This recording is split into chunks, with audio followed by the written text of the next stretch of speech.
first one was them probably taking off. And then It hasn't moved yet.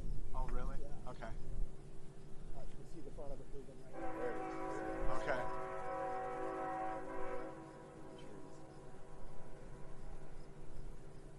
Oh yeah. Gotcha.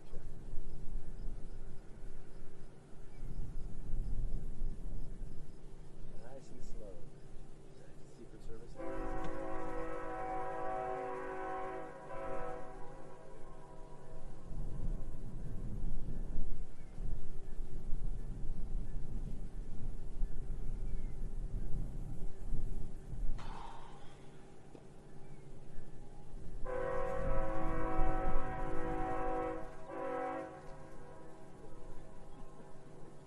Train. 3 engines and 2 cars. Is that it? I actually shot video of it when I drove by. I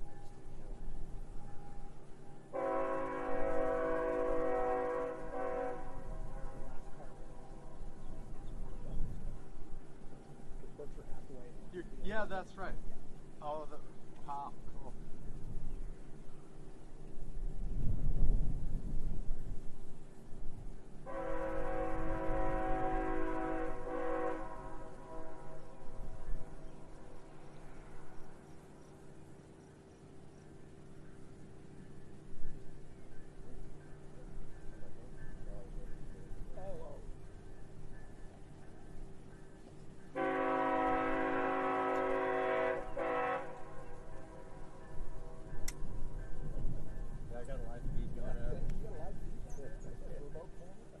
Hold on. Let's see if I can get it up.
Presidential, you can see the presidential seal on that car.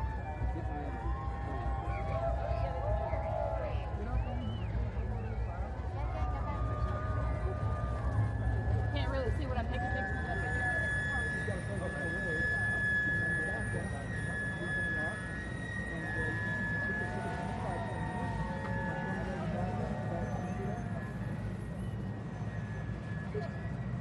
Just as it rolls in. For helping me today, Kat. Must be rain today, son. And you play violin too, huh?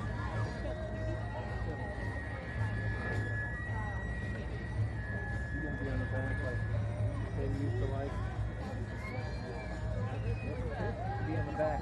Katie and Abe both did that. On the stop. This line. There's a flag there. The president will obviously come out of it.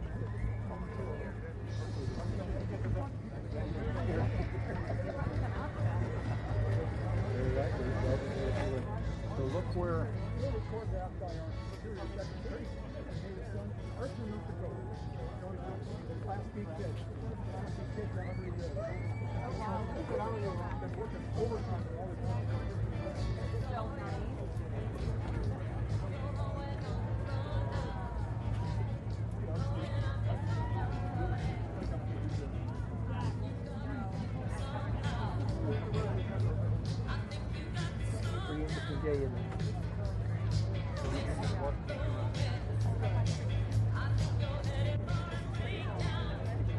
So I'm around the city. I see all the presidents. Mount Rushmore also. Now, you can see the Constitution makes them down illegal anyway. But anyway. Nice to meet you, sir. What's your name? Meredith. What's yours? Meredith, I'm Mark, the Freedom Poet. Nice to Yeah, meet you. an old age today.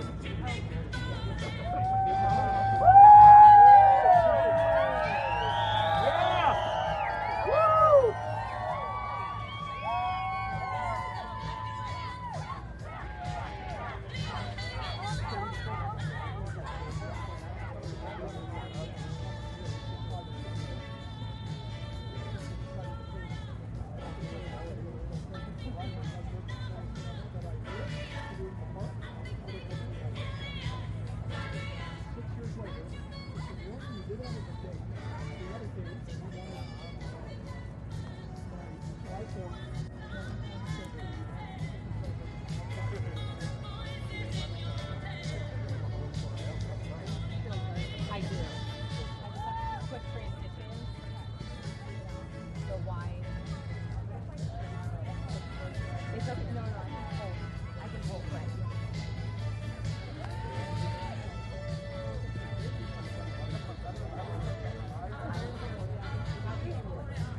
Yeah.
The other thing I'll tell you about the library, there's so many artifacts.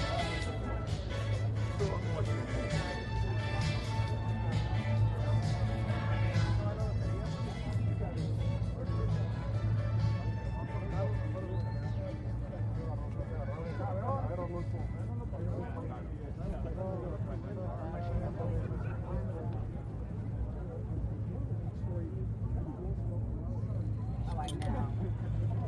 Very cool song.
Notice they were all for Obama. They were all for that. It's just opened a few weeks ago, that garbage is on.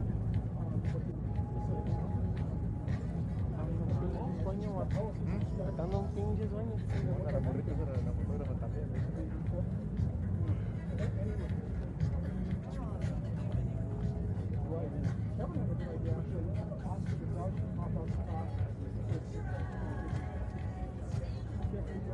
Bueno, no reflejan los ojos.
This way, guys. Got it.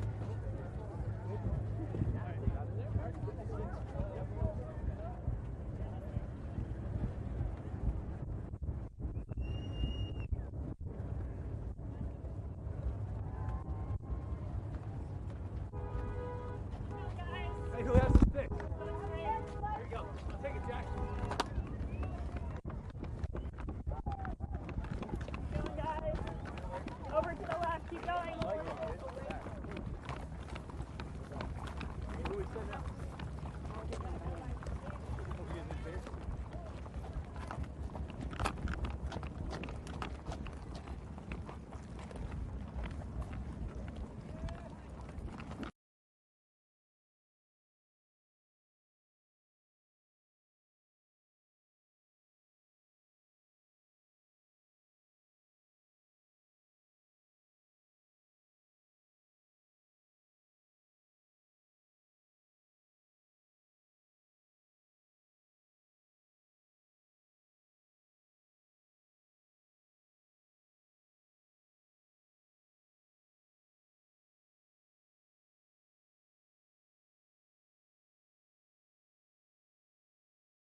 They're coming up here where they take you for the shot.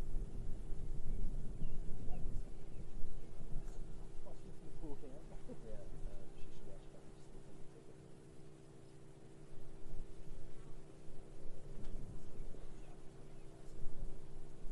Great.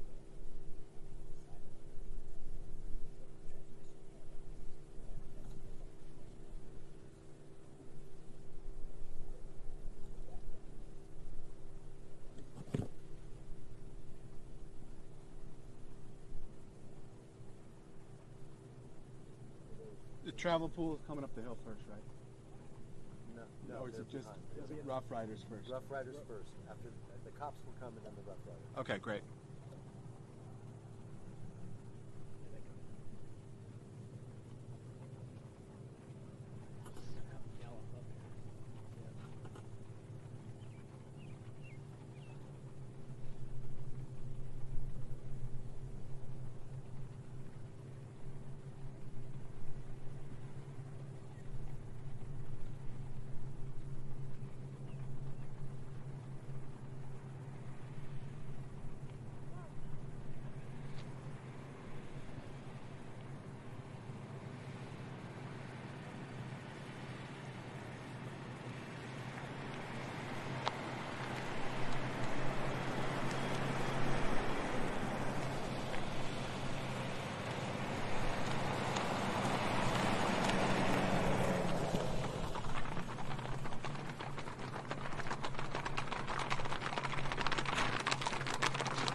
Adesso si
resting, abandon thought and let the dream descend. What raging fire shall flood the soul? What rich desire unlocks its door?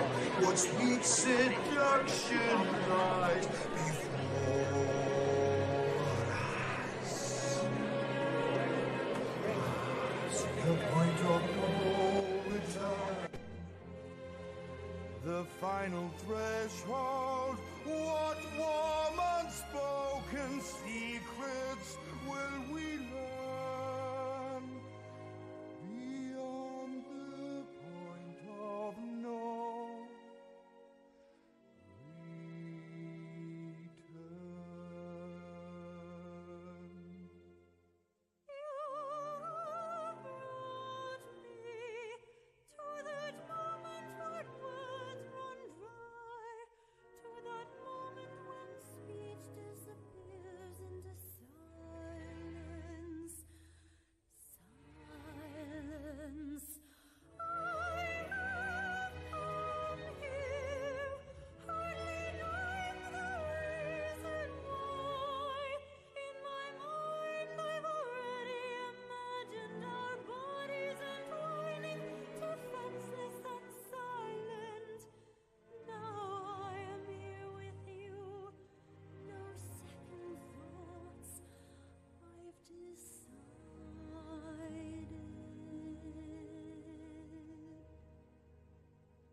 share with me one love, one lifetime.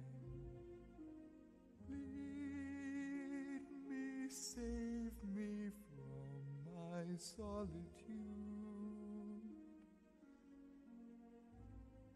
Say you want me with you here, beside you.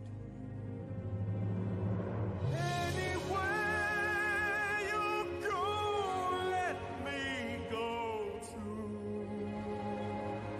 Christine, that's all I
Andre. Run!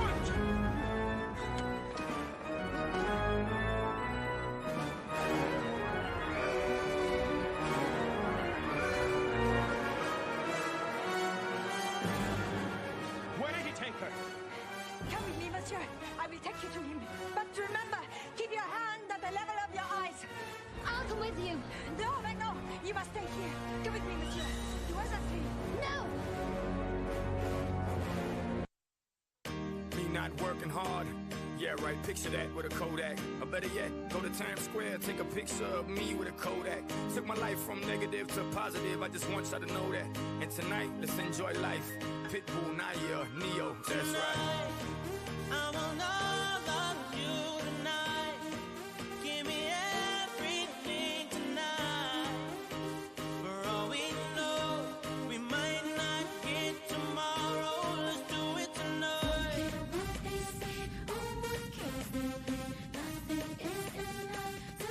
Let's do it tonight. Grab somebody sexy, tell them, hey, give me everything tonight. Give me everything tonight. Give me everything tonight.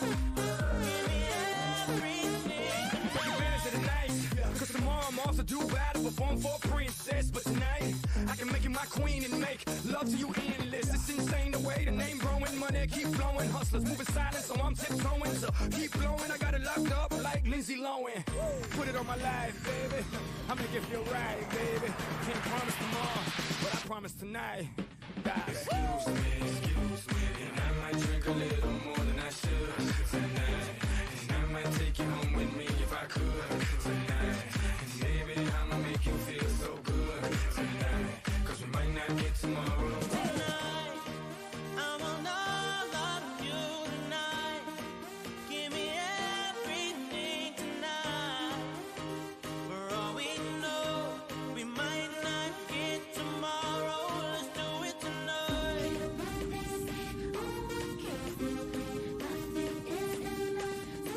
Let's do it tonight.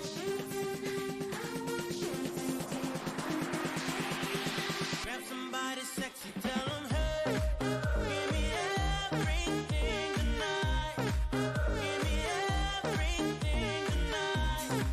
Give me everything tonight. Give me everything. Reach for the stars, and if you don't grab them, at least you fall on top of the world. Think about it, cause if you slip, I'm gonna fall on top of your girl. What I'm involved with is deeper than the Masons, baby, and it ain't no secret. My family's from Cuba, but I'm an American. I don't get money like secrets. Put it on my life, baby. I make it feel right, baby. Can't promise tomorrow, but I promise tonight, darling. Excuse me, and I might drink a little more than I should tonight. And I might take you home with me if I could tonight. And maybe I'ma make you feel so good tonight. Cause we might not get tomorrow. Tonight, I will not love you tonight. Give me everything tonight. For all we know, we might not get tomorrow. Let's do it tonight.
close at hand, creatures crawl in search of blood to terrorize your neighborhood.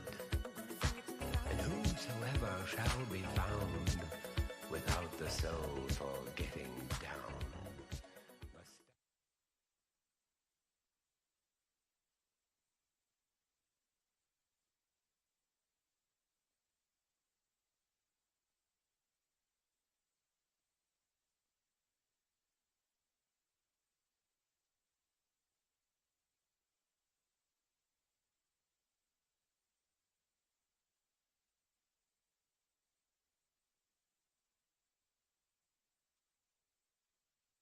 in the air, the funk of 40,000 years, and grisly ghouls from every tomb are closing in to seal your doom.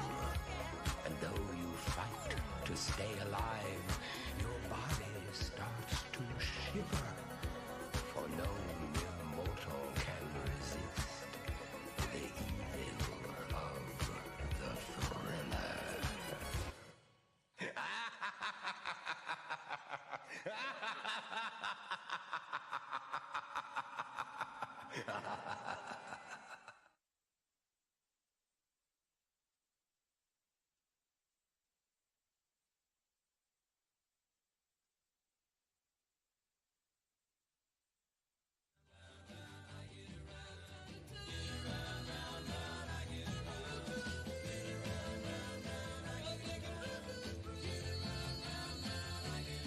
I'm getting bugged driving up and down the same old strip. I gotta find a new place where the kids are hip.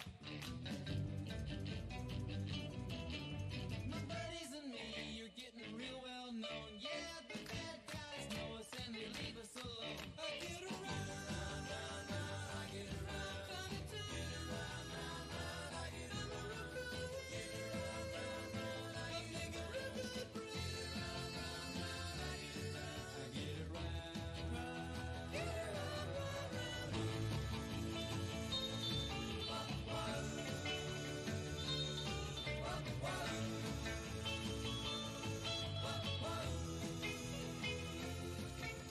We always take my car 'cause it's never been beat, and we've never missed yet with the girls we meet. None of the guys go steady 'cause it wouldn't be right to leave your best girl home on a Saturday night. I get around, round, round, I get around.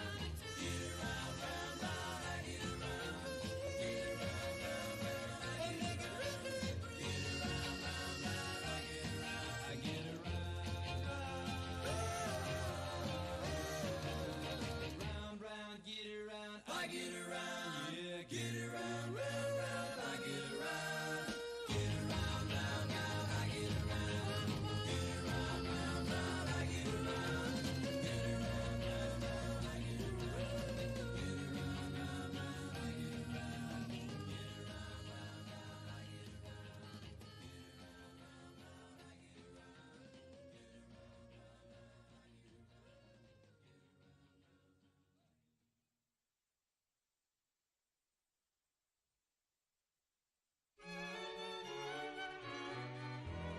Heavenly shades of night are falling.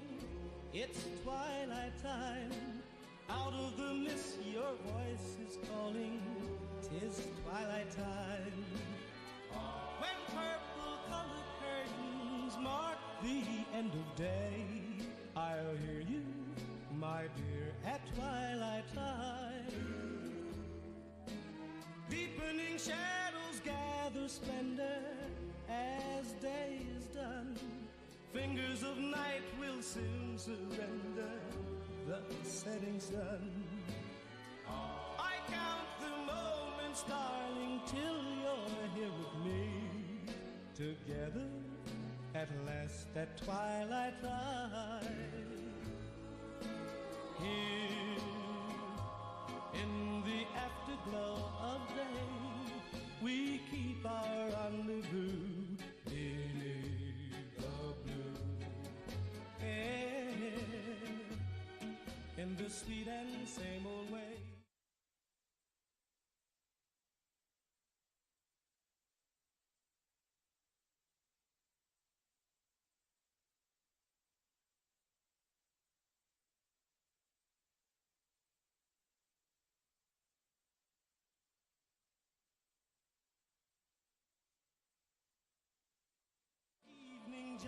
to be with you. Together at last at twilight time.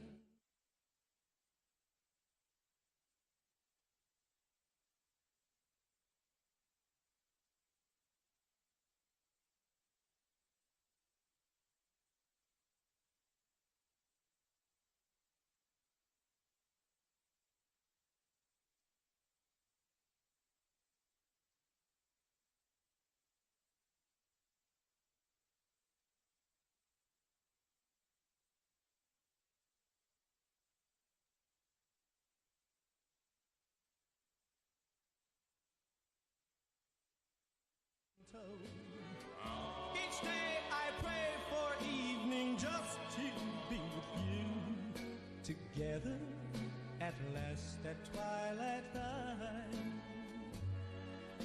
Together at last at twilight time.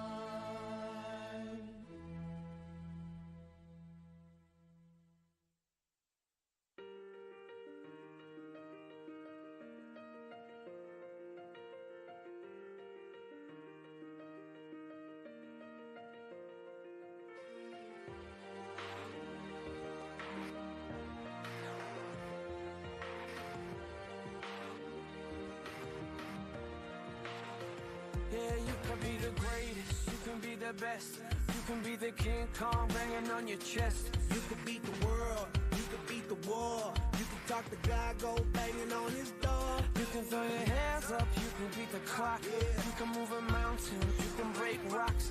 You could be a master, don't wait for luck.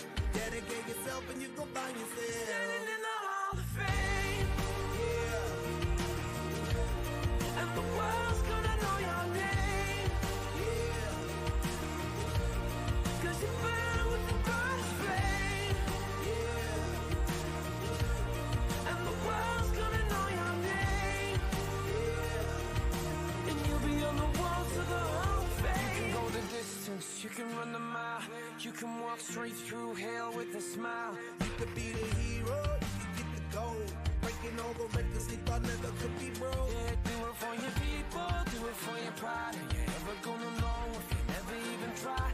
Do it for your country, do it for your name. Cause there's gonna be a day when you're standing in the Hall of Fame. Yeah. And the world's gonna know your name. Yeah.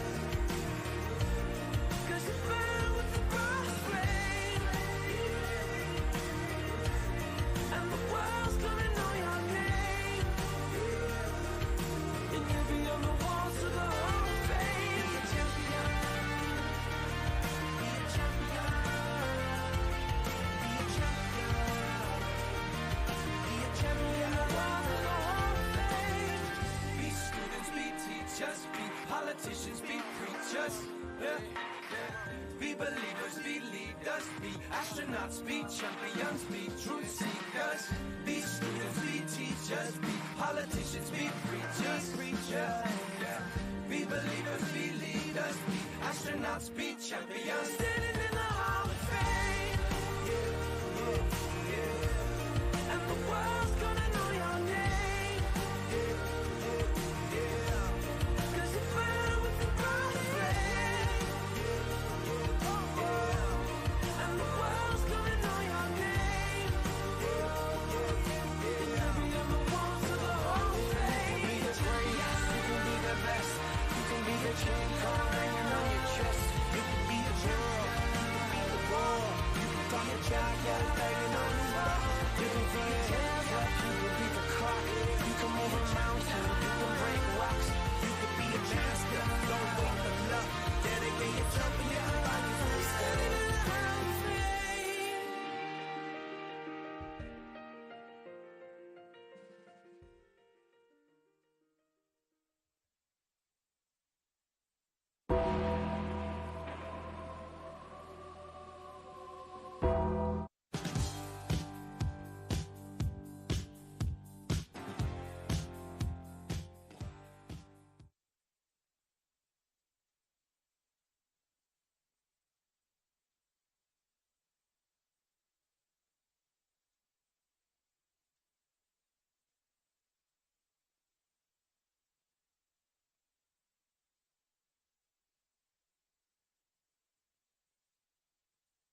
don't compare with flaming locks of auburn hair, with ivory skin and eyes of emerald green. Your smile is like a breath of spring, your voice is soft like summer rain, and I cannot compete with you, Jolene. He talks about you in his sleep, and there's nothing I can do to keep from crying when he calls your name, Jolene.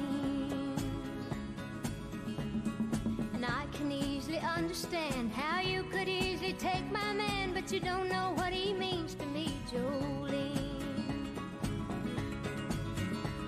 Jolene, Jolene, Jolene, Jolene, I'm begging of you, please don't take my man.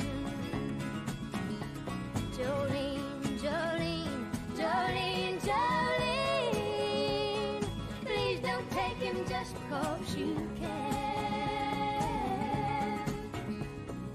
You could have your choice of men, but I could never love again. He's the only one for me, Jolene. I had to have this talk with you. My happiness depends on you, and whatever you decide to do, Jolene. Jolene, Jolene, Jolene, Jolene, I'm begging of you, please don't take my man. Jolene, Jolene, Jolene, Jolene, please don't take him even though you can. Jolene, Jolene.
Ladies and gentlemen, may I have your attention, please? Please take your seats. The program will begin in a few moments. As a reminder and a courtesy to your neighbor, please ensure all electronic devices are in silent or vibrate mode. Thank you.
home.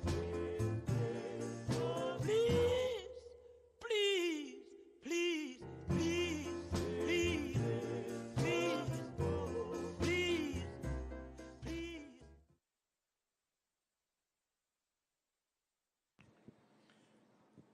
Ladies and gentlemen, please welcome the governor of North Dakota, Kelly Armstrong.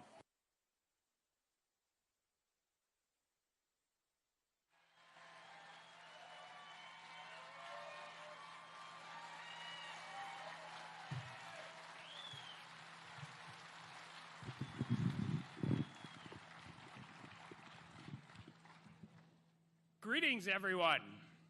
I hope you are all enjoying a beautiful North Dakota afternoon. To our returning friends, welcome. We are so happy to have you back in Medora. And to those of you who are experiencing the rugged beauty of these Badlands for the very first time, we are excited to share our home with you. And we know that you will fall in love with this place and all of the fantastic people who have worked so hard to make this dream a reality. Because I am certain of one thing, the Theodore Roosevelt Presidential Library has the most stunningly beautiful backyard of any library in history.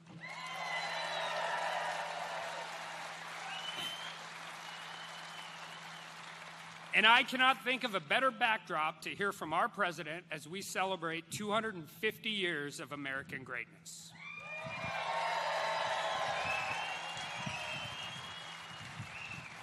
These Badlands and the ranchers who call this place home symbolize the rugged resilience that defines our state and this great nation. We are deeply honored to have President Trump back here in North Dakota, and we are grateful that he is choosing to spend part of this historic week right here in Medora.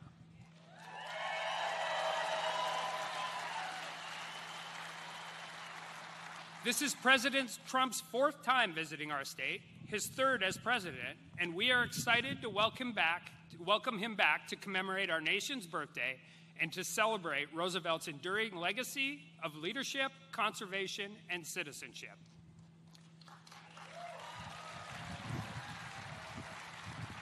But long before TR became the TR we are celebrating this week, before he grew into one of the most consequential figures in American history, he journeyed out here to Western North Dakota with a much simpler and somber purpose.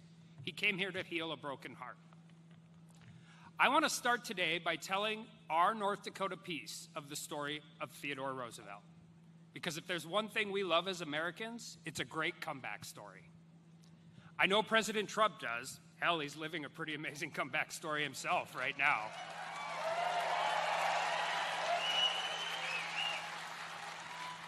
In February of 1884, TR had just lived through the worst day of his life. On the same day and in the same house, he had lost both his wife and mother. Unimaginable loss, soul-crushing heartbreak. As TR himself wrote, "The light has gone out of my life." Always direct, he drew a heavy X across the top of that page. Devastated, Roosevelt came west. He came to this place, not as a politician, but as a broken man trying to outrun unimaginable grief. Once here, he threw himself into the Western ethos. He started ranching, he branded cattle, he rode next to hard men who had no idea or interest in his lineage or his wealth. They were, however, highly skeptical of his dandy clothes and his round spectacles. But TR won them over, because these Badlands didn't just heal him, they remade him. The heartbroken, asthmatic boy became a man. He became a cowboy. He learned the hardships of this life firsthand.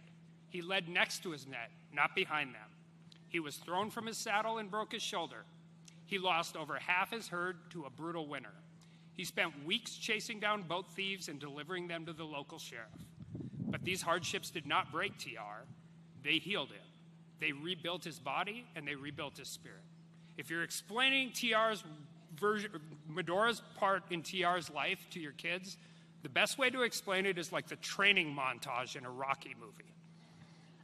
And Roosevelt said that himself. For the rest of his life, he called the years he spent in North Dakota the most important education he ever received. He meant it, and we are proud to be a part of it.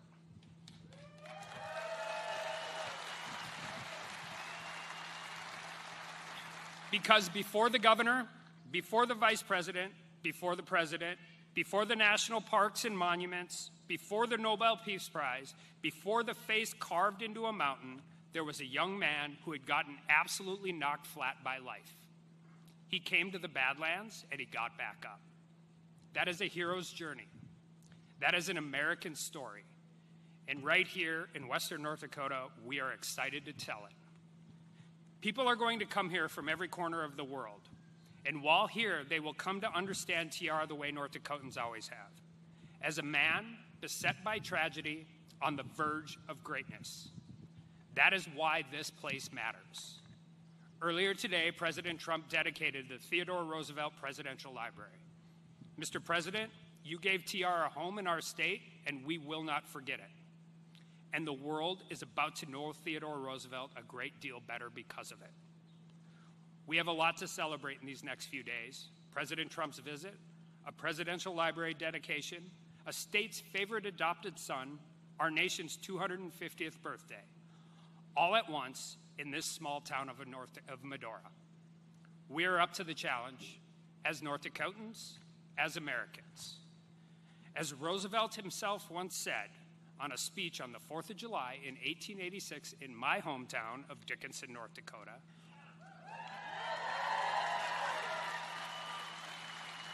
on his way back east from this place to continue his comeback story, we have fallen heirs to the most glorious heritage a people ever received, and each one must do his part if we wish to show that the nation is worthy of its good fortune. As we celebrate these last 250 years of American greatness, we recognize that it is incumbent on each and every one of us to do our part to ensure that the next 250 years are better than the last. God bless you all. God bless the great state of North Dakota, and God bless the United States of America.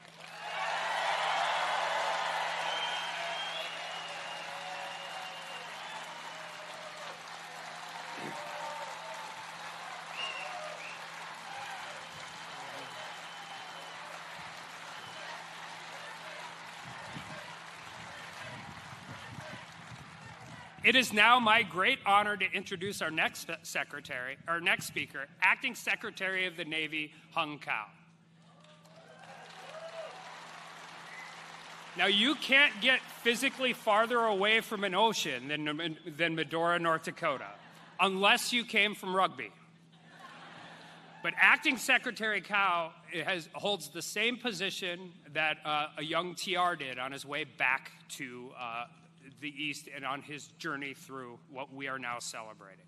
And as a fun fact, my grandfather was born in Medora, North Dakota, and he was a sailor on the USS Pawtucket. Acting Secretary Kao assumed his current role on April 22nd of this year. He previously served in the same position as TR, the Undersecretary of the Navy. Acting Secretary Kao joined the Navy in 1989. He is a decorated combat veteran, a qualified Navy Special Operations EOD and diving officer, a naval parachutist, and a surface warfare officer.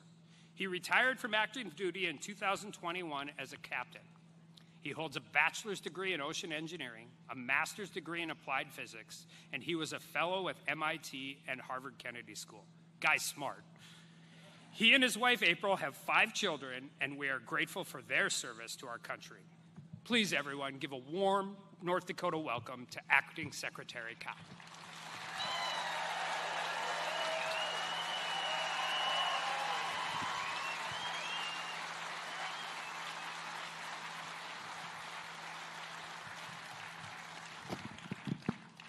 Well, first of all, good afternoon to President Trump, Secretary Burgum, Governor Armstrong. Thank you, sir, for this welcome, distinguished guests, and most of all, the people of the great state of North Dakota.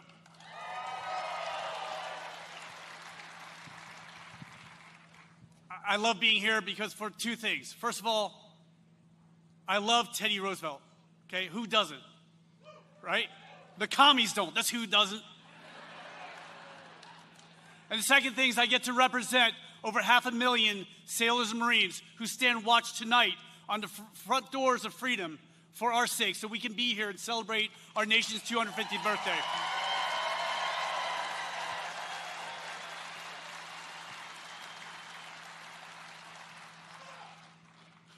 It is such an honor to speak today at the opening of the Theodore Roosevelt Presidential Library, a man who shared the same office as I once held, the office of Assistant Secretary of the Navy, which is now called the Undersecretary of the Navy.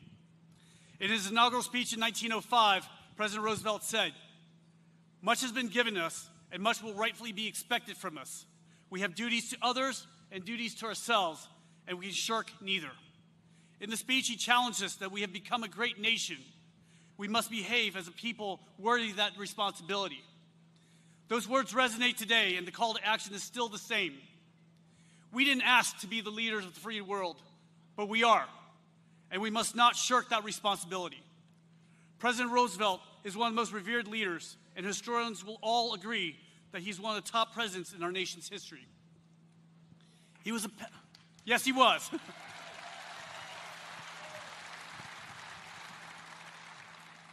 He was a passionate man that cared about many things, but when he was in office, he cared about one thing.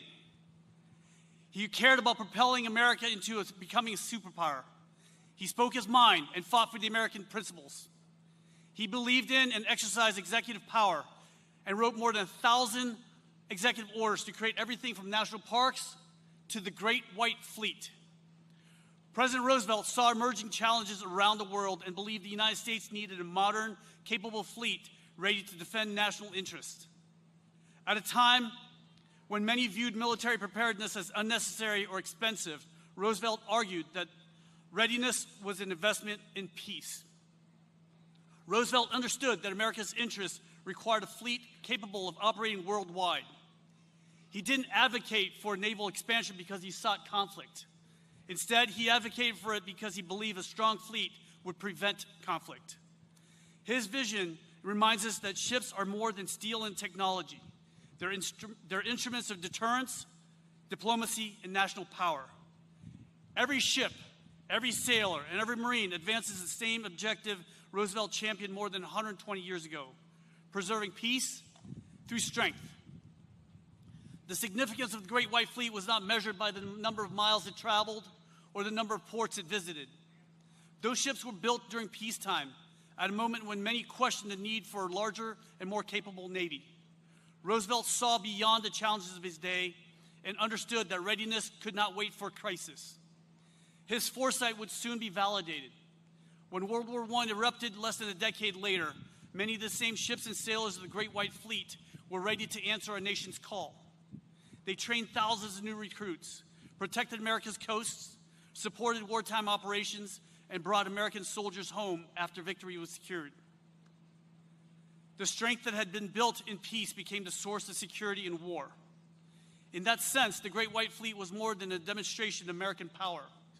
It was a testament to Roosevelt's belief that preparedness is an investment in peace. He understood that the strength forged during calm seas is what enables a nation to weather the storms ahead, a lesson that continues to guide the United States Navy more than a century later. They just don't make leaders like Teddy Roosevelt anymore. Or do they?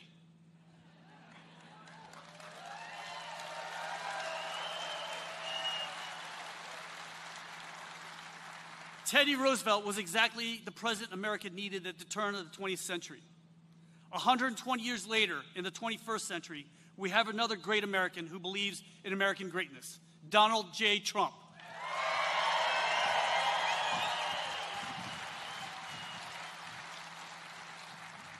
Both men are the people's champion.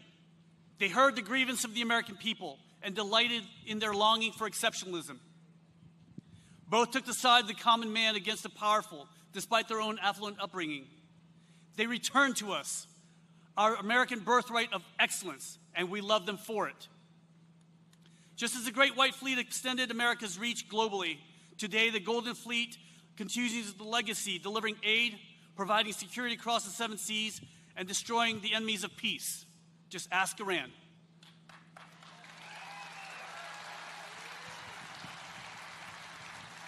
And I tell you what, if you really piss us off, we're going to fly into your country and snag you and your wife while you sleep in your beds.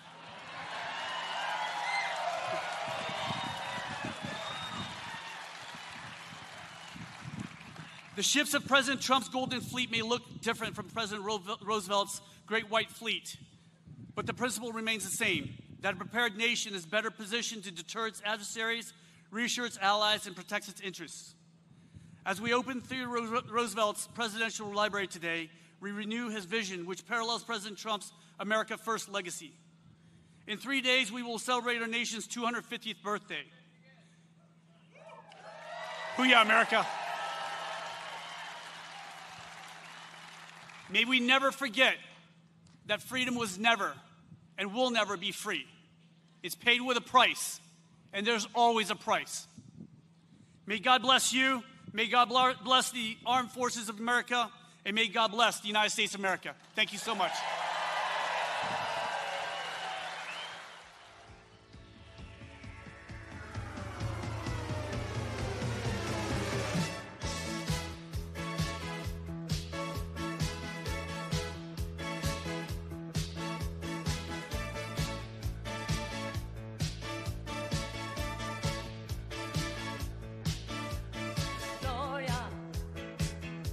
You're always on the run now.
Ladies and gentlemen, please welcome the Secretary of the Interior, Doug Burgum.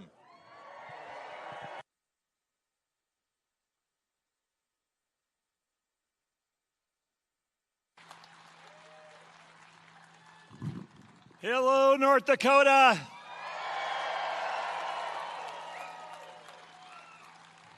It's an honor to be here with all of you, because if you're here, it's because you care about America. You care deeply about this country. You care about where it's going, and you care about the people that live on this land and make their living working off the land. 140 years ago, somebody got off the train just over here. It was a 24-year-old New Yorker. And that 24-year-old New Yorker was not yet governor, not yet president of the United States, not at the time the most famous person in the world. He was someone that came west to ranch. And he learned about what it was like for hard work and the working people. And that transformed his ability to lead. And he transformed himself, and then he transformed our country. And then we had, just over a couple hours ago, we had another person from New York get off that train at the exact same spot that TR did.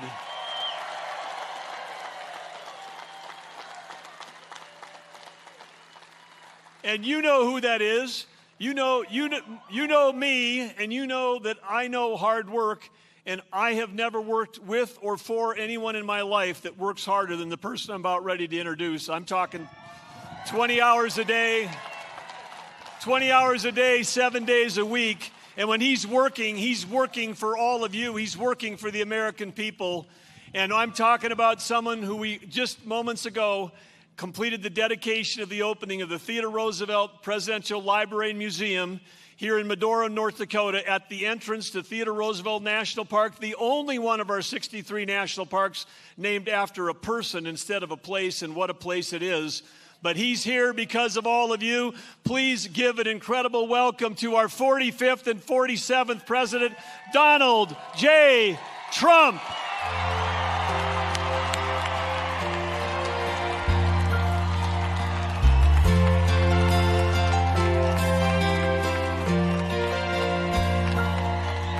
If tomorrow all the things were gone, worked for all my life, and I had to start again with just my children and my wife, I thank my lucky stars to be living here today, 'cause the flag still stands for freedom, and they can't take that away.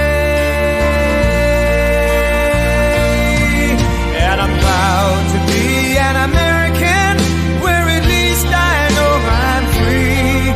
And I won't forget the men who died, who gave that right to me. And I gladly stand up next to you and defend her still today, 'cause there ain't no doubt I love this land. God bless the USA.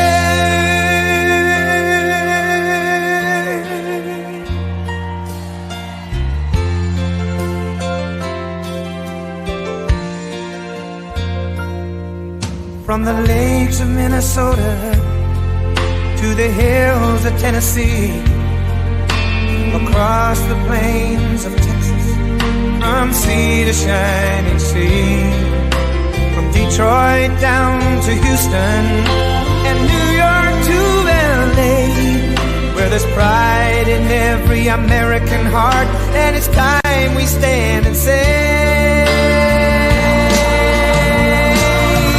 that I'm proud to be an American, where at least I know I'm free.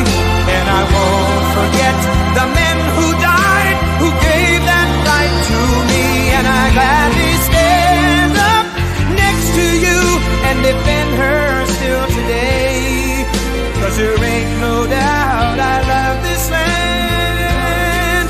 God bless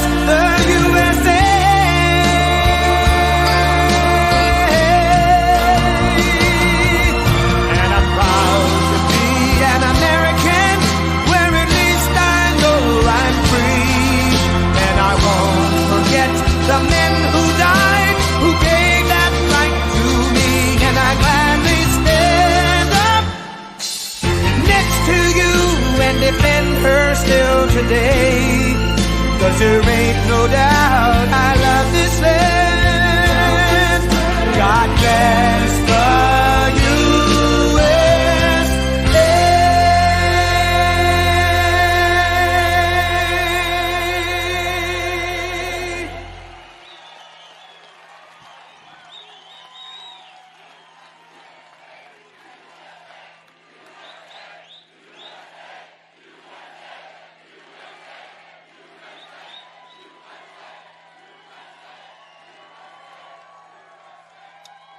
Well, I want to thank everybody. This is an honor. We love you, and you've been so nice to me with those votes. We set every record in the book.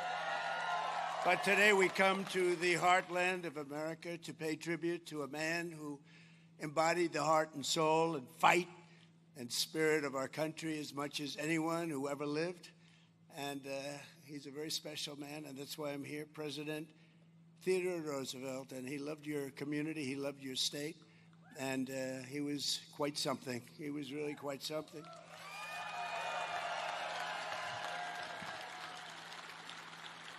And here, beneath the wide open sky of the Badlands, I call it the Badlands. I said, what's that all about? It's pretty cool. It's a pretty cool name, I have to tell you. On the steps of the burning hills, we dedicate a living monument to a legend, a statesman, a soldier, a frontiersman, and a true American hero. This is a very exciting thing for me. And number one, I have to tell you, because this was an inaugural flight of a certain airplane called Air Force One after 37 years.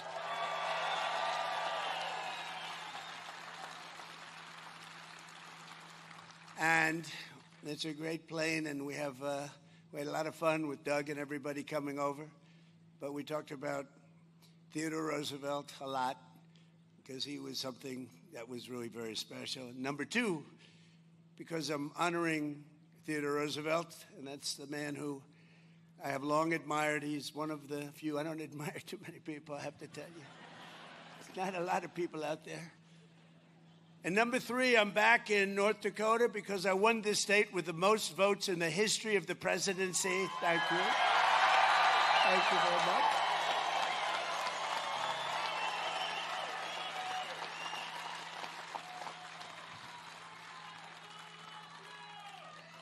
And number four, I have two teleprompters that aren't working, and here I stand.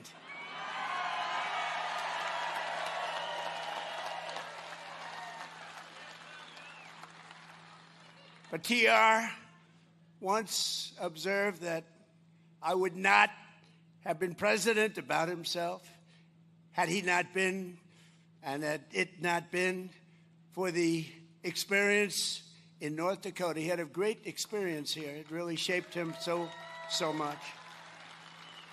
So there could be no better place for this new national treasure than the Rough Rider state. I met some of the Rough Riders. They are Rough Riders. They're good riders, too. They were very impressive. Today, 107 years after he passed into eternity, Theodore Roosevelt's Presidential Library opens its doors, and the small town, but very great town, and today it's a very famous town because that's all they're talking about, of Medora opens its arms to the entire world. The entire world is watching. It's not a big town, but it's a very powerful town because of what was left behind. I want to thank the thousands of people who worked so hard to make this project a reality, and you really did. You made it a beautiful reality. Very few places will top it. And starting with the man who put the library in its first funding. Think of it, did so much. He raised so much money. He did so many different things. He really did. He had a very complete life when you think. He was a real man of many forms of genius, and without whom it would never have been possible. Secretary of the Interior. And I'll tell you what, I thought he was an oil man, and he wasn't. I saw him on a debate because this guy was actually going against me. Can you believe it? But I thought he was very impressive. I thought his wife, Catherine, was even more impressive, to be honest with you. And so impressive that I said, he's a good man. That guy's all right. But he's been fantastic. He's been a tremendous Secretary of the Interior and the best ever. There's never been a Secretary of the Interior like Doug Burgum. Thank you very much. Thank you. Never been.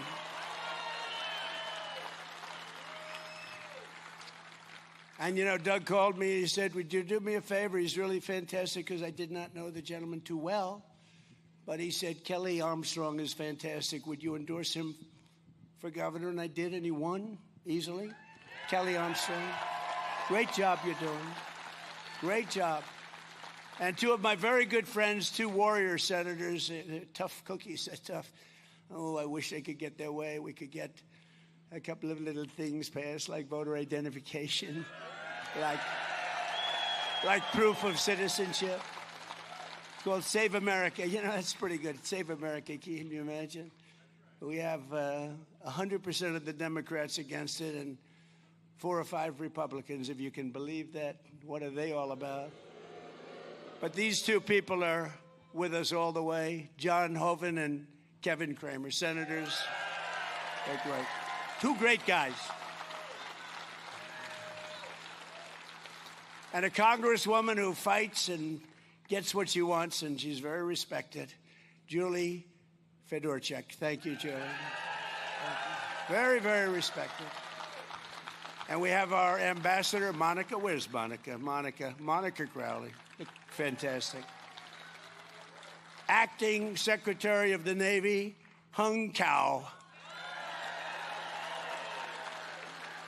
And we're building a lot of ships. North Dakota House Speaker, Robin Wise. Thank you. Thank you. Doing a great job. State House Majority Leader, Mike LaFleur. Mike. Thank you, Mike. State Senate Majority Leader, David Hogue. Thank you, David. And all of the members of the North Dakota legislature, I hear every single one. I'm not going to introduce you. You have no chance of that. I'll be here all day, but you're all here. We love you, and you've been with us from day one. Thank you very much. Thank you. And the CEO, who's done a fantastic job, he took me around. I thought it would be maybe 10 minutes, 5 minutes. I've been doing this for 2 hours. Thank goodness I love the subject, or I would not have put up with it. Doug said you could come in. You know, I'm prosecuting a war, which we're winning very easily, by the way. But I said, Doug, let's fly in.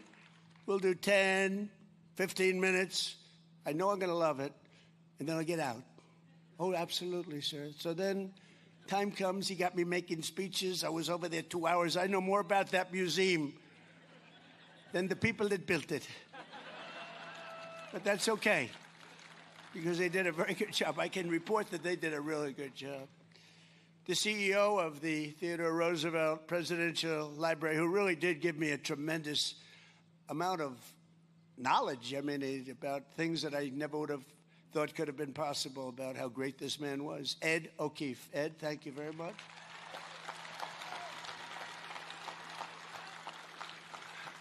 And 2 of my sons are here, Eric and Don.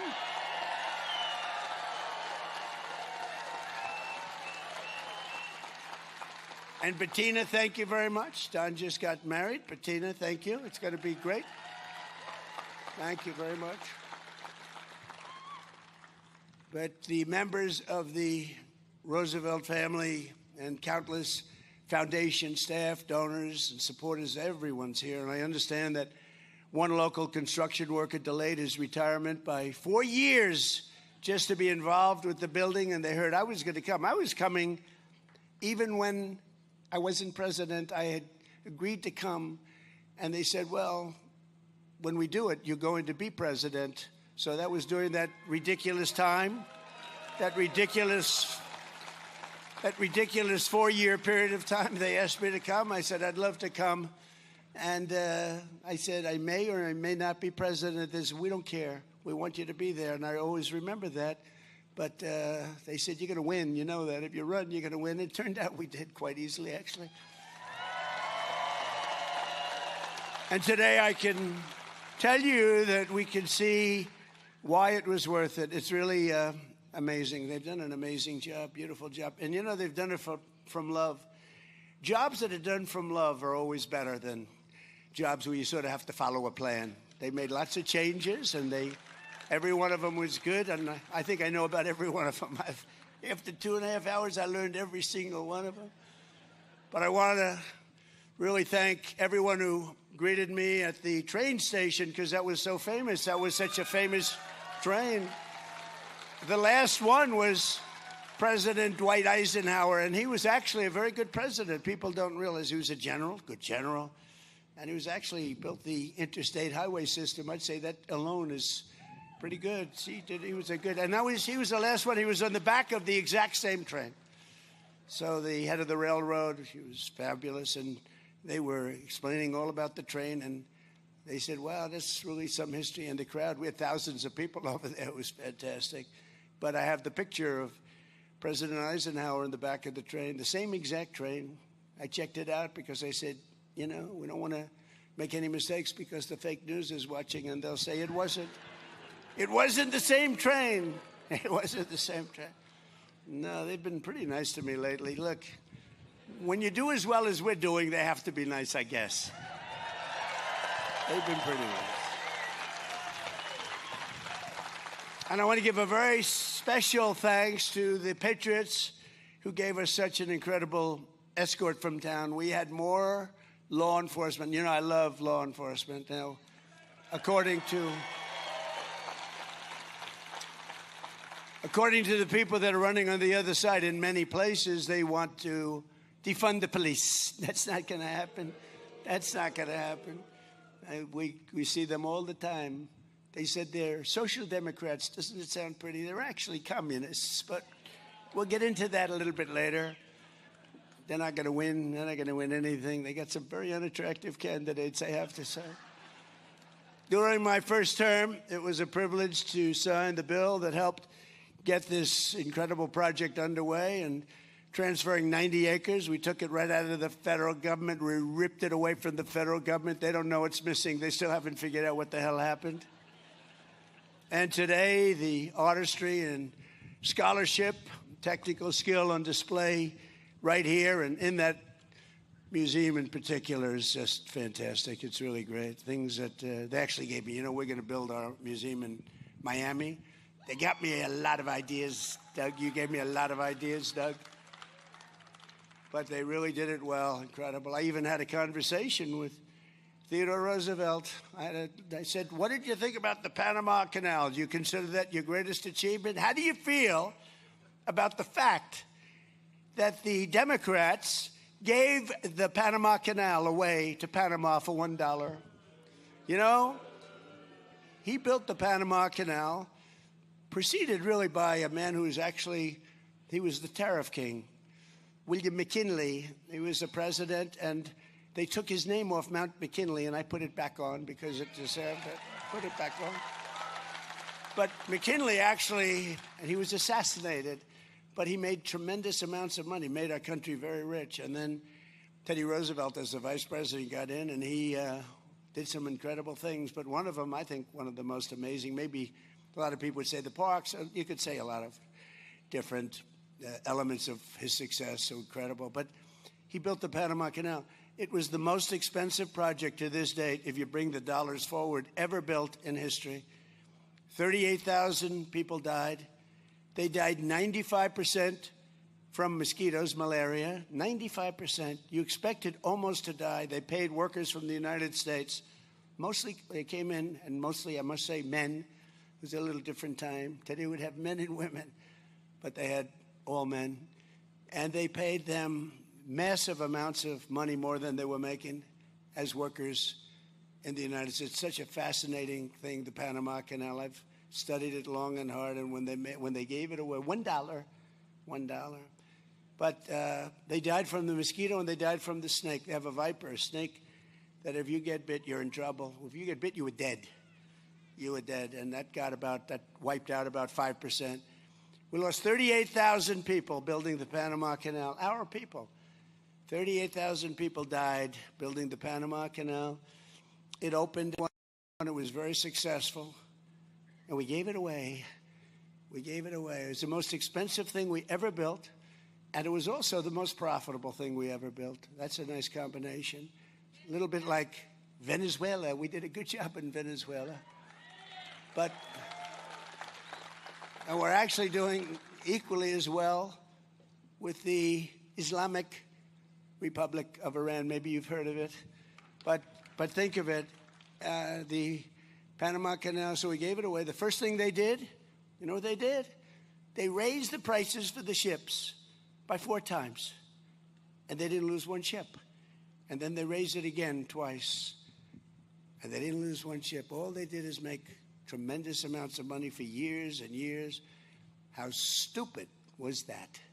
And now China is trying to take over the Panama Canal, and we're not going to let that happen, okay?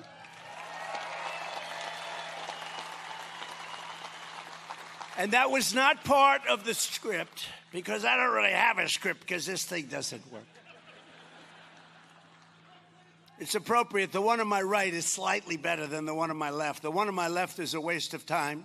It's a little like politics. The one on my right is a little bit.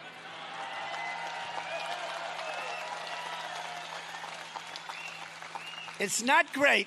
I'd give it about a 2 on the scale of 10. And this afternoon, I'm pleased to announce that through the National Endowment for the Humanities, we will be awarding the library $750,000 to support the opening exhibits during the first year. So they're getting a nice check. Getting a nice check. And as you know, this week, Americans all across our nation are filled with joy and excitement and anticipation as we prepare for one of the proudest moments in our history. 250 years, think about that. 3 days from now, we will celebrate the 250th anniversary of the signing of the Declaration of Independence. What a document that was.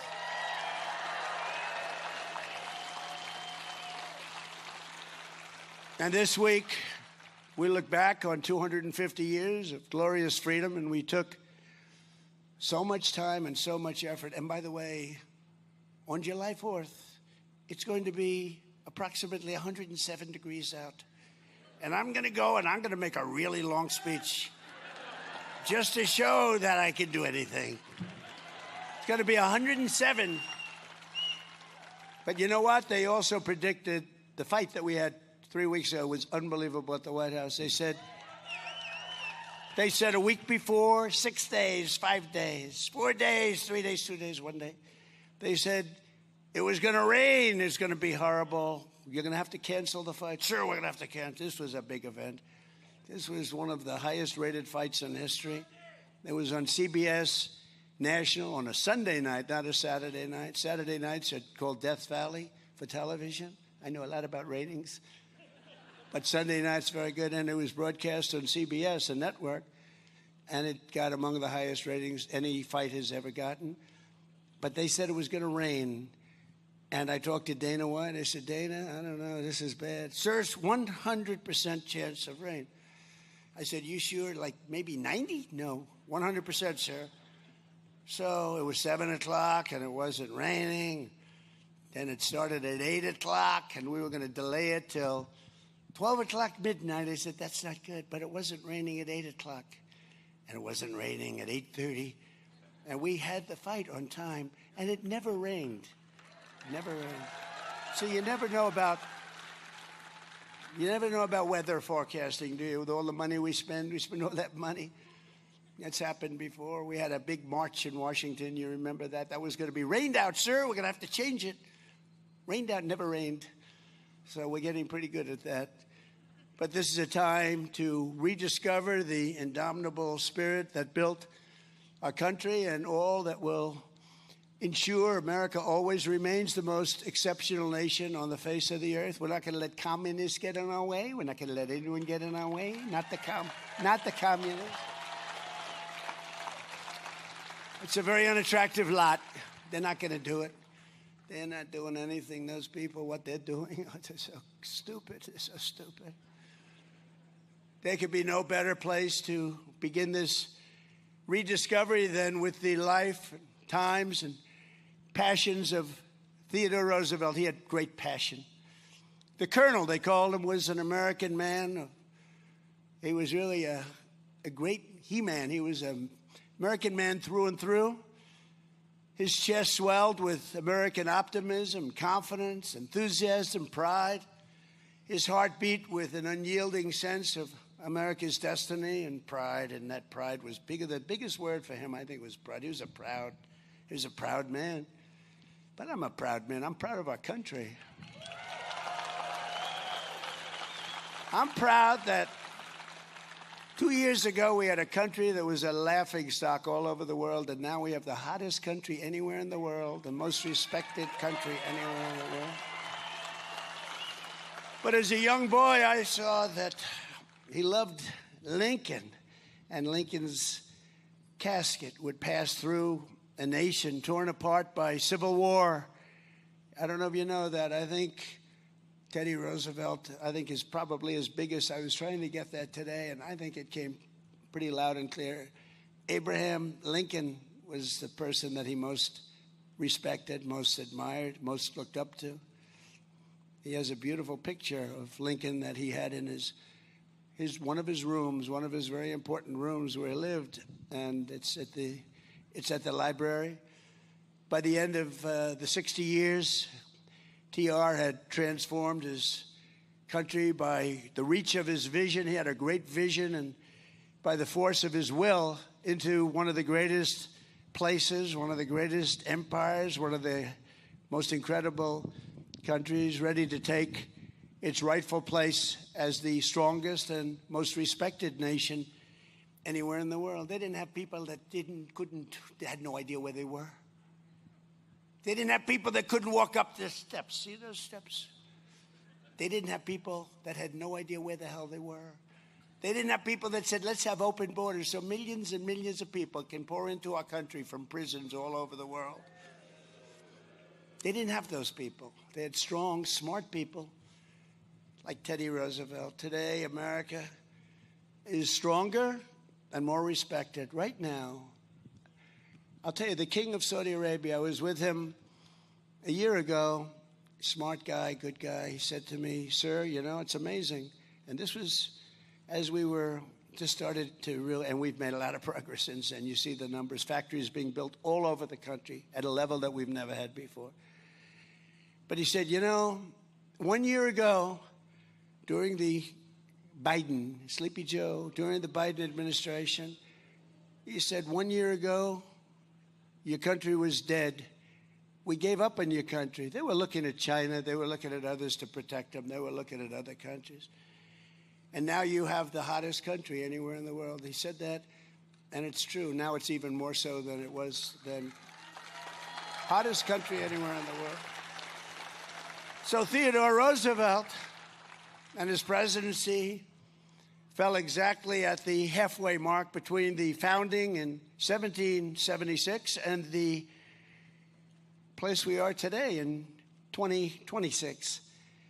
And here are 5 lessons, and I wanted to write these because you can learn from some people, not from too many. From a lot of them, you don't want to learn much.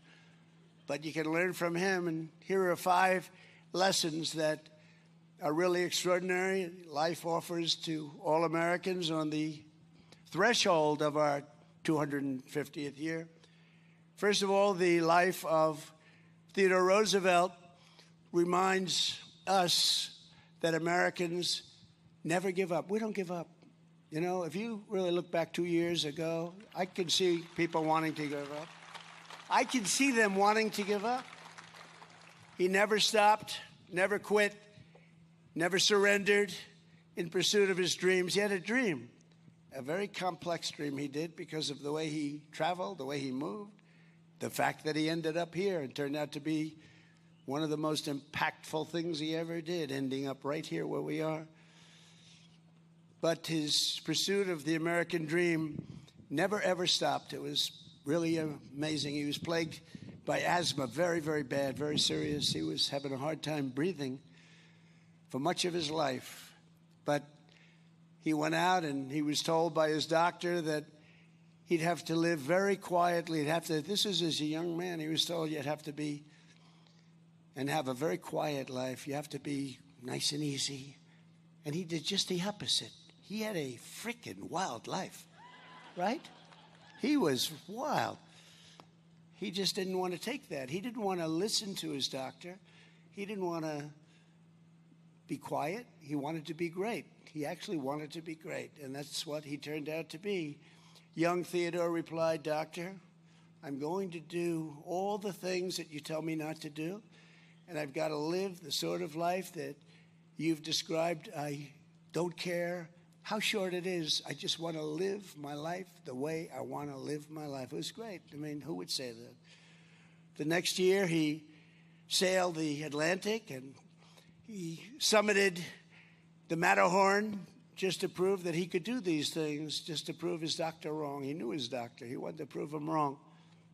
Maybe it wasn't smart, but it worked out okay. But again and again, he summoned the will to transcend tragedy and triumph and defeat heartbreak with hard work. He worked hard, and I found that out. I mean, if you love what you do, it's not work. That's one thing I will tell you. People say, I work hard, but it's not work, because if you love it, I love making America great again. I mean, I'm having a good time. So it's not work. We call it work, but it's not. In his library, we find his diary open to the page from 1884, when his mother and his wife died on the very same day in the very same house. Totally unrelated. Just a tragic moment, but unrelated. There wasn't an accident where both of them were killed. They just died. And he came back home and he said, "What happened? They're both dead." Different parts of the house, had nothing to do. It's just an amazing. Wife was very young. Mother was older, but she was getting by. "The light has gone out from my life," he wrote. But Theodore Roosevelt did not surrender to fate. He came here to Medora and made himself fate's master. I said, I want to be fate's master. He wanted to turn the tables, and he really showed that that's what Americans can do. That's what people can do, beyond Americans. That's what people can do if they really believe and they set their mind to it, and if they're competent. I mean, you have to be competent. You have to be smart. It's nice to say anybody can do it. Not anybody can do it. They'd like to say, oh, anybody can do it. No, no. But he was a special person. He arrived at this town narrow-chested, 140 pounds. He looked pretty bad to the people here, because they're pretty tough people around here. Never changed.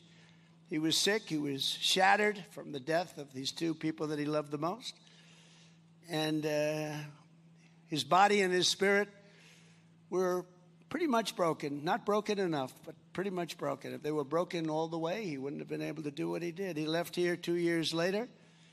He weighed 40 pounds more, and he was strong as an ox. They say it was 40 pounds of muscle. I don't know how the hell that happened.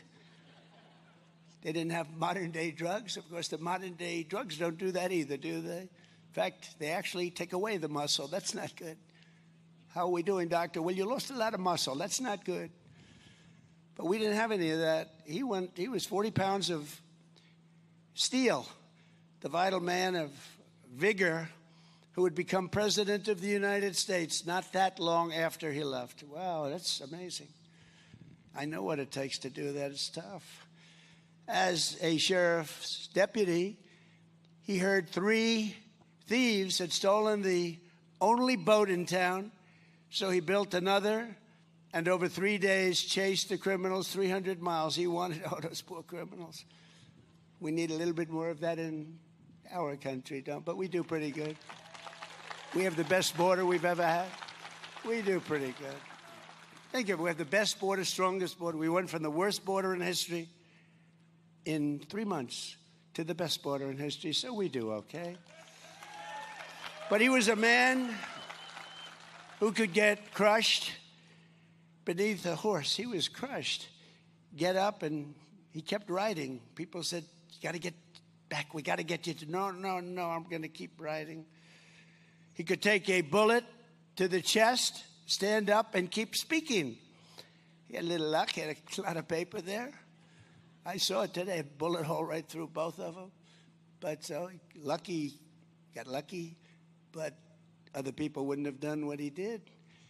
He could feel sick, and he was often feeling sick. Deep in the Amazon jungles, he would get extremely sick. Maybe he shouldn't have been there. He knew what was happening. It was a very dangerous place from that standpoint, from the standpoint of catching some pretty bad diseases, and he caught them. And yet he carried on when he was half dead, and most people think he was going to die. They thought he was going to die. They said, Teddy Roosevelt is going to die, but he carried on, and he was still standing. He never sat. He never rested. He just kept going. As America turns 250 years old, we look at this remarkable man, and we recall that with effort, determination, and drive, there is nothing that Americans of competence cannot do. Nothing.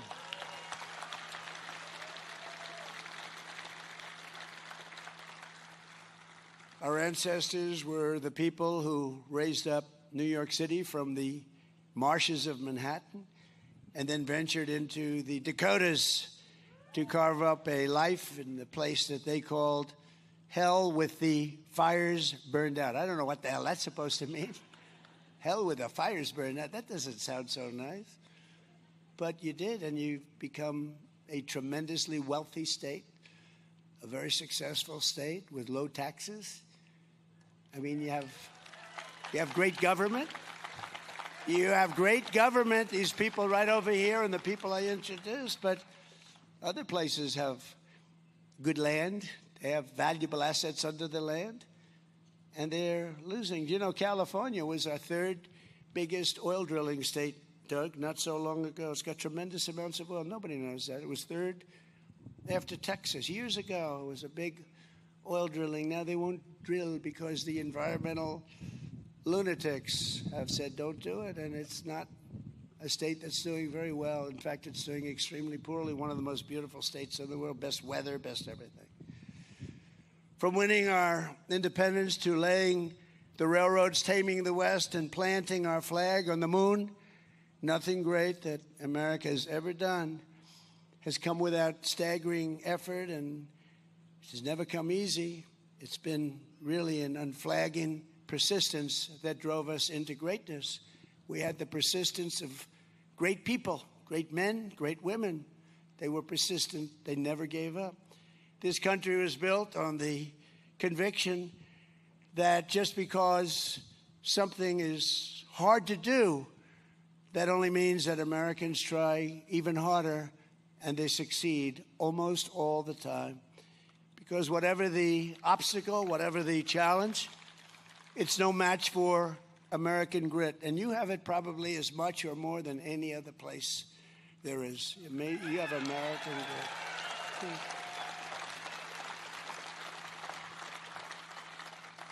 And second, Theodore Roosevelt reminds us all that to be a great nation and to be a free nation, we must have courage. Without courage, you have nothing.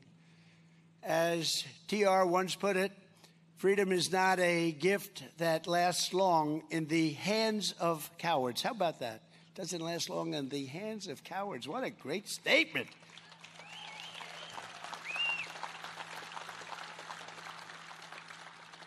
I want to use that. I shouldn't have said it. I would have used that statement, and I wouldn't have attributed it to TR.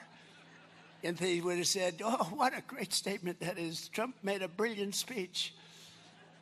What do you think, John? Would I get away with that? Kevin? I don't know. Maybe not. But that's a great statement.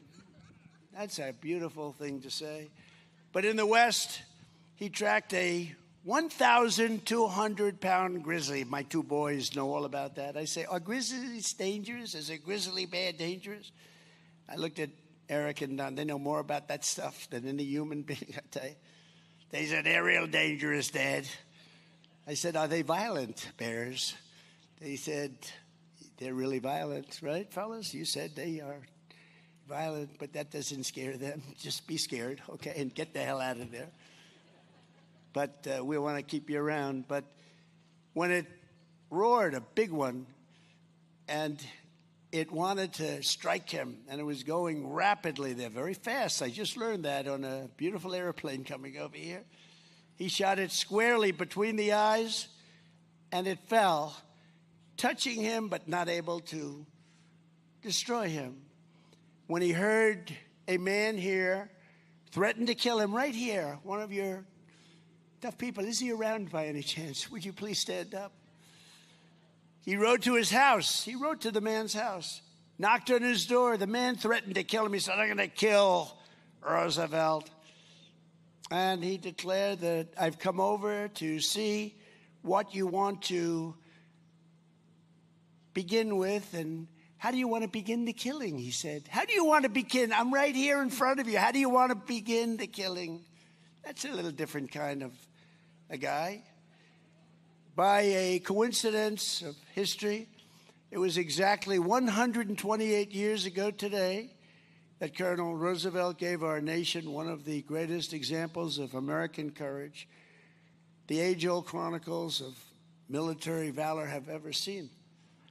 After commandeering a ship to Cuba for the volunteer regiment, he personally raised and trained his incredible Rough Riders. The Rough Riders, I saw the Rough Riders. What the hell are the Rough Riders? Look at these guys. I wish I looked like that. If I looked like them, I would have been president 20 years ago. You guys are great. Thank you. They could really ride those horses. They let us in. They were going faster than the car. I said to my guys, is there any danger in the way they're riding? Yeah, there's danger, sir, but they're great riders. You guys are fantastic. Thank you.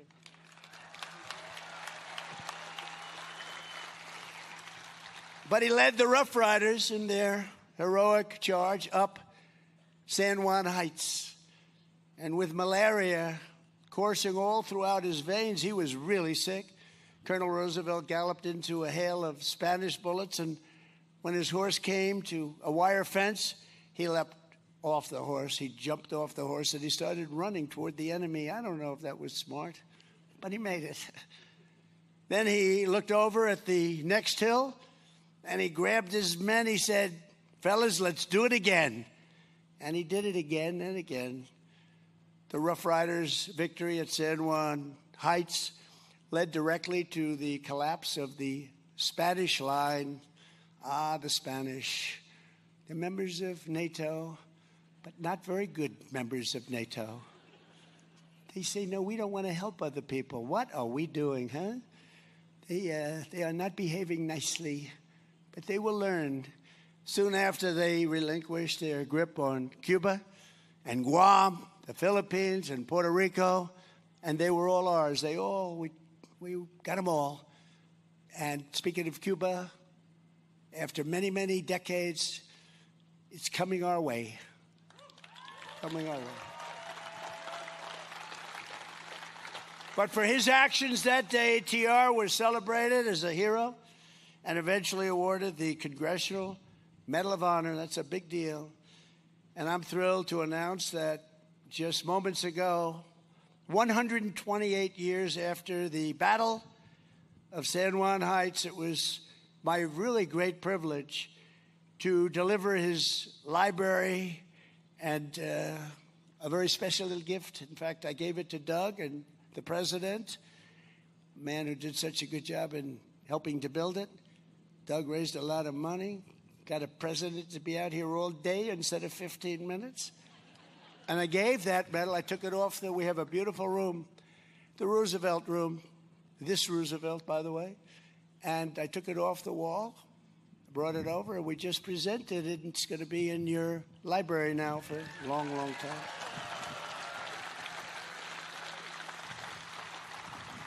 And it'll be displayed alongside the Medal of Honor earned by his brave son. His son was brave. It's genetics, you know. It's like the racehorse theory, right? Fast horses. Theodore Roosevelt Jr. on D-Day, he also received that incredible acknowledgement, except for Arthur and Douglas MacArthur. Arthur was his son, Douglas MacArthur, great general. They're the only father and son pair to receive our nation's highest military award for courage above and beyond the call of duty. Now, as I see my two beautiful sons sitting there, I think I'm going to give one to myself, one to them, and we'll have a threesome, okay? I'll pick out one of the two. I'll give them the Congressional Medal of Honor for something, for their genius at hunting. And I'll get one for taking on Russia, or something. And we'll have a third pair. No, I'm only kidding. But I have seriously thought about, now this is dangerous to say because the fake news is up there all over the place. And when I joke, I learned early on, don't be sarcastic in politics. But I actually said a few times that I've seriously thought of giving myself the Congressional Medal of Honor. Now, everyone knows I'm doing it with a chuckle, but then they report, he wants to give himself the Congressional. So I don't say that anymore. It's very dangerous to say. But it is the highest award, and they had a father-son get it, and that's a tremendous tribute to a genetic pool. As we enter the 250th year, Americans must never forget we are a historic and heroic people with a heroic spirit and a heroic purpose. And in this world, we are a very special group. American courage won our independence. It liberated millions and millions from slavery, rescued billions from tyranny, and sustained American liberty for 2.5 centuries. And we're not going to lose it to this group of losers. Oh, can you imagine? Have you seen these people? Have you seen these people? The press is just building them up. They're losers, okay? They're nasty people, but they're losers. We'll teach them. We're going to teach them. They're not going to hurt our country. Without courage, there is no America today. If you don't have courage, we wouldn't have America today. We wouldn't be close. Third, Theodore Roosevelt believed in the America that really works and worked.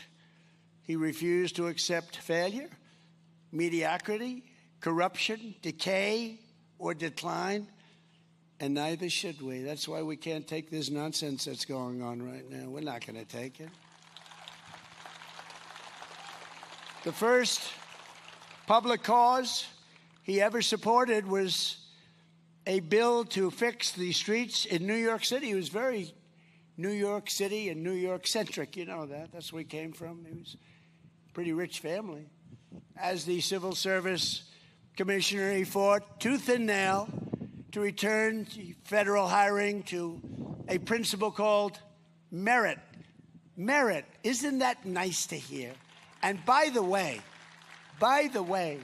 do you know, a little while ago, not in yesterday's decisions, where we actually had a good day except for birthright citizenship, which will work out some way, but we had something called, do you know what we're talking about? We had something that gives back tremendous power to the President of the United States, and we won that, I think, 6-3, and it was taken away from another Roosevelt. It was taken away from FDR in 1932. It was taken away, and for almost 100 years, that's been up for grabs. Slaughter, it was called, the Slaughter case.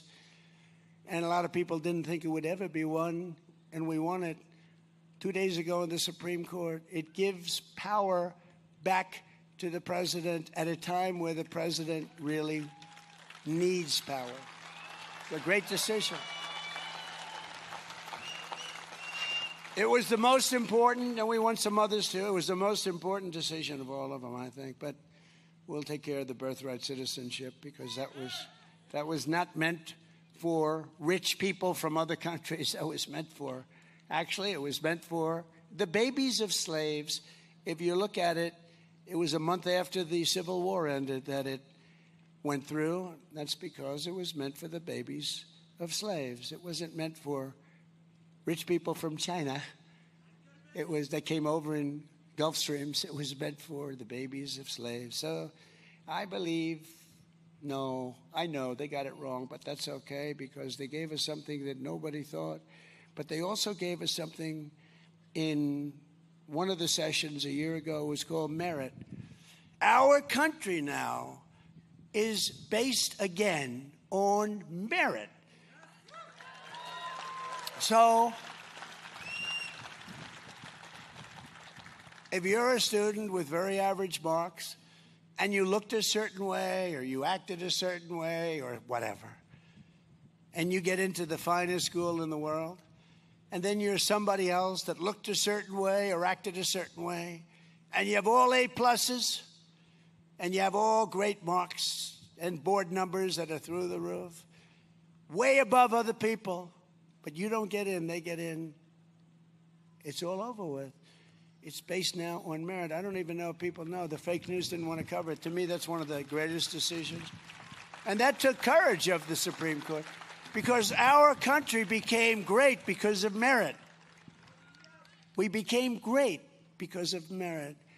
And when you look at those soldiers that we have standing there at Washington, D.C., where we ended up, so we had one of the most unsafe cities, places, our capital, anywhere in the country. And now we have one of the absolute safest. You can walk anywhere in Washington, and we fixed up the monuments, and Doug was fantastic. We had 78 monuments, fountains, statues. We have the reflecting pond, which we did the best job of all, and they came in with box cutters and they cut it up, but it's working fine. We're going to let a little water out. We're going to redo it a little bit. But we fixed it up after 100 and think of it. It was 1922 that it came about. And from the day it was built, it leaked. From the day it was built, it didn't work. But when it did, when they had water, it was beautiful. It reflected Washington, the Washington Monument. It reflected Lincoln and Washington. Think of it. How beautiful. How beautiful. And these people went in and cut it up. And they got caught.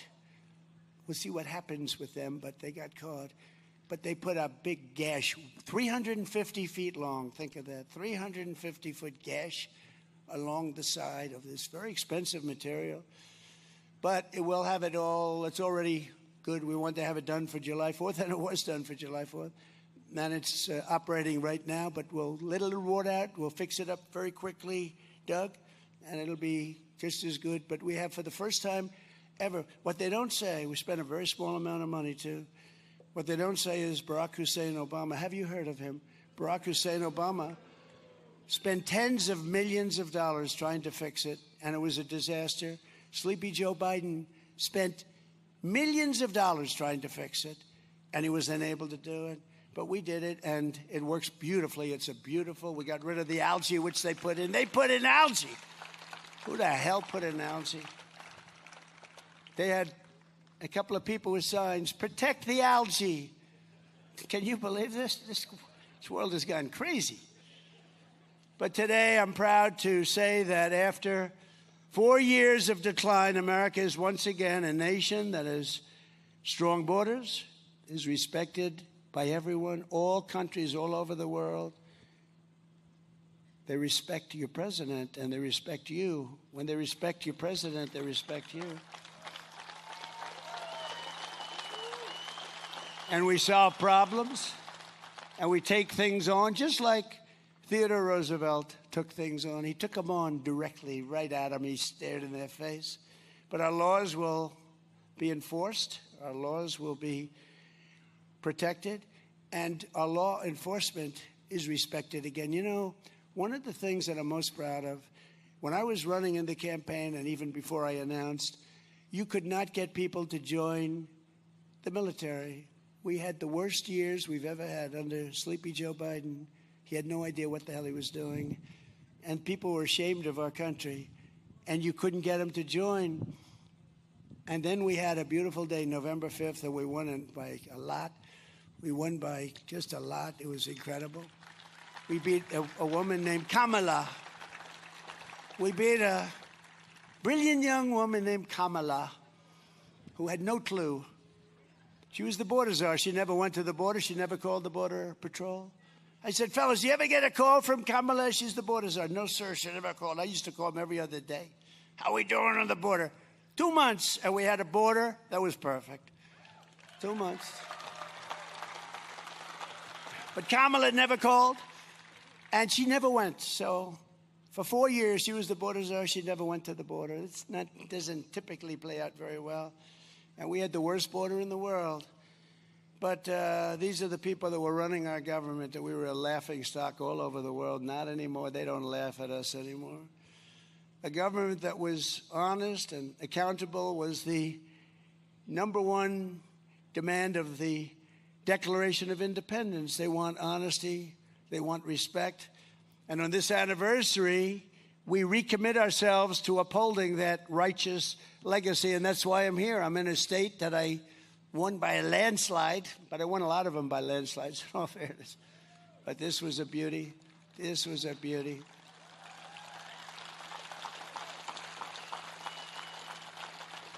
And I refuse to tell you. My son said, Dad, don't say that. So I won't. I refuse to tell you who got more votes, me or the legendary, and he was great, Theodore Roosevelt. I refuse to say. Because you'll say he's a braggart. He's a terrible human being. He's a horrible person. So I refuse to say. I told my son, I will not say. Thank you. Thank you for giving me some good advice, Eric Trump and Don Trump. TR was also a staunch and ferocious opponent of a thing called communism. You've been hearing a lot about that lately. He said the doctrines of communistic socialism, if consistently followed, mean the ultimate annihilation of civilization. Other than that, he thought it was wonderful. As we're seeing now, communism is the greatest threat to our country, including, I believe this. You know, when I said it, I said, boy, that's pretty severe, but I think it's true. It's the biggest threat to our country, including World War I, World War II, Pearl Harbor, September 11th. I think it's a bigger threat, potentially a bigger threat than that, because it's like a cancer that spreads, and you better stop it fast. We will never let the United States become a communist country. Won't happen. And fourth, thank you. Fourth, Theodore Roosevelt believed in an America that thinks big. He thought big. He was a big thinker. He was a tremendously big thinker. On the 4th of July in 1886, he spoke in Dickinson, North Dakota. Anybody from Dickinson?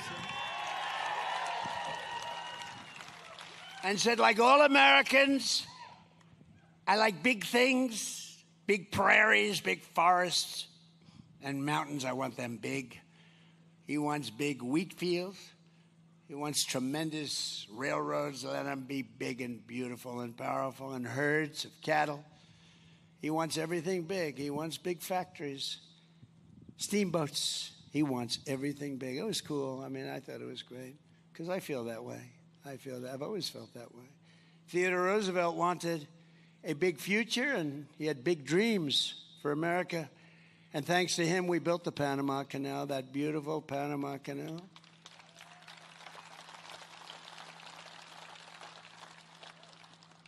That is not managed the way it should be, but we won't talk about that now.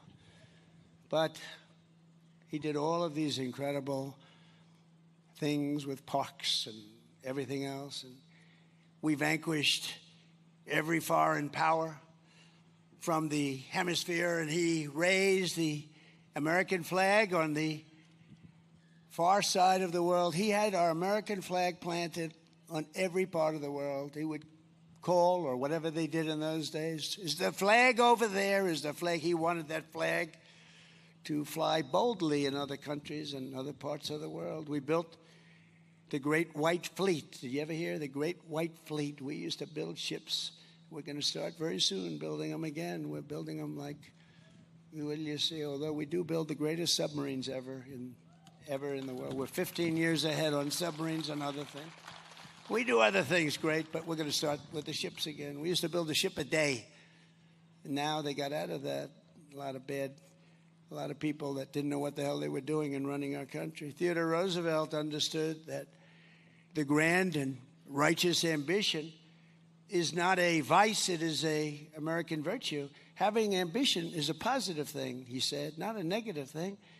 And it won us our country, and it's been among the greatest forces for good. It's been the greatest thing. Our attitude and the attitude toward our country and making our country great by some people. Not all presidents were like that. I don't want to get involved with talking about the individual presidents, but we had some good. We had few great. We had a couple. But we had some good. But we had some really bad ones, and they set us back very, very substantially, in particular the last one. A nation like an individual either rises or falls, builds or decays, lives or dies by this. As we look into the future of our 250th year, it's time that we get out there and we expand our aspirations and our ambitions and build the country that will inspire the entire world for generations. So that's what we're doing. Again, we have more money being invested in the United States of America by other countries and people than ever before, by many, many times over. The fake news doesn't like talking about it, but they see what's happening. Look at the stock market. Every day it's hitting a new high. I think it's 82 times now. In a short period of time, 82. And that's a good thing, not a bad thing. And all of you that have 401ks, which are many. Who is a 401k? 401k, yeah. Big percentage of the audience. Everyone that has a 401k is setting records right now in your 401k. Your wife, your husband, your kids, they all think you're a genius. I'm the genius. I'm the one. No, I'm only kidding. No, I told the story the other day for the first time. A policeman came up to me, a big, strong, good-looking guy, and he said, "Sir, I want to thank you." He was almost sort of crying. I said, "What do you want to talk to me about, officer?" He was standing on the line. He was watching as I shook hands with people. Some of these people are extremely strong in shaking hands. They break your hand because they're so emotional. "Sir, thank you very much." A guy's an NFL offensive lineman. "Sir, I'd like to thank you very much." Why? But he came up to me and he said, "Sir," I was leaving, "I want to thank you so much." Why? My 401k is up 84%. My wife was disgusted with me for years. It was just going in the wrong direction. But it's up 84% this year. And I just want to thank you, sir, because it's really helped me with my marriage. My wife is respecting me again. She thought I was an idiot. This is a big, strong guy. But the women, you know the women rule. You know that. We know. All the guys in there, you know. This guy is a big, powerful guy, and he was petrified of his wife. But you know what? He said, my wife now respects me again. She thinks I'm a genius.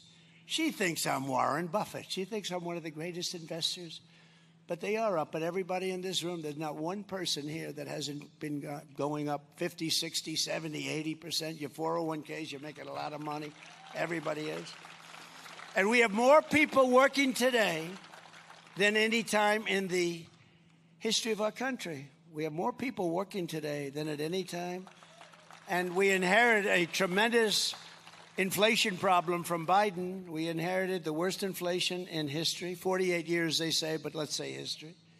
It was the worst inflation, and prices were high. And those prices are all coming down. And you see fuel is coming way down. It's dropping like a rock, just like I said. Because those boats are coming out of the Hormuz Strait. They're coming out by numbers that nobody ever saw. We're setting records, actually. The oil is dropping. We have some great oilmen here. I don't know if they're happy or sad. I don't give a damn if they're happy or sad. I want the prices to go down, and the oil is dropping like nobody thought possible, but I told you it would. Total control. We have total control of everything. This is just the beginning of the golden age of America. We're in the golden age of America. and America is going to experience something that I can truly say, I believe, the best is yet to come. It's going to be coming, and it's here, but it's coming at speeds that nobody thought possible. Finally, Theodore Roosevelt understood that whatever our background, we are all Americans. We're Americans first, united under one flag. And we don't wipe our hands on a flag. Did you hear the person? One of our communist people. But they cleaned it up. The press cleaned that statement up. You know that, right? She didn't use the word hands. She used a different word, a disgusting word. They're disgusting pigs. She didn't use the word hand. They said hand. She used another word. You know what word I'm talking about. These people are a disgrace. That's why Theodore Roosevelt boldly fought for what he called the new nationalism. The word nationalism is a very interesting word. Putting the needs of the whole nation and all of these people above partisanship, lobbyists, crooked politicians. This is one thing with these guys. They are honest as hell. I'd let you know if they were crooked, if John or Kevin were crooked, I'd say, they're crooked pals, but they're honest. Maybe they're too honest, actually. We got to get a little action going here, fellas. But no, these are great politicians. They're great people. That's why you put them back in office in record numbers, the two of them, all the time. But TR knew that true patriotism demanded caring for the worker, the environment, and the health and culture, and integrity for the nation itself. He was something special. He was a really great man. He was a man the likes of which you may never see again, but we'll all get close and we'll all try and duplicate what he's done, because he was a man of unbelievable genius and unbelievable toughness and principle. So I want to just say that it's an honor to be with you. It's an honor to be asked to represent our nation in the opening of what will be a truly great library, museum, or center. Call it what you want. And he deserves it as much as anybody that's ever been president of the United States, which is such a great honor. And I just want to thank everybody for being here on this extremely hot day.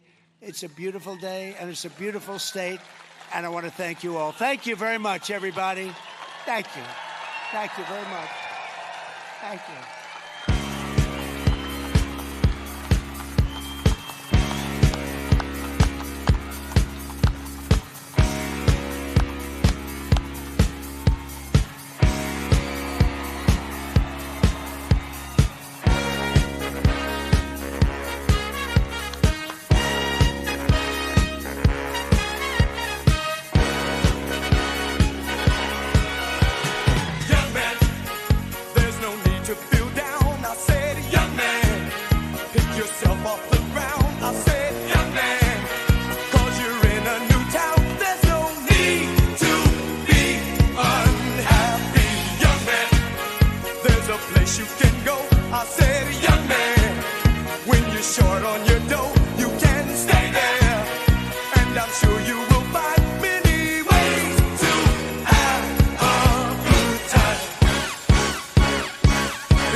It's fun to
close at hand, creatures crawl in search of blood to terrorize your neighborhood. And whosoever shall be found without the soul for getting down must stand and face the hounds of hell and rot inside a corpse's shell.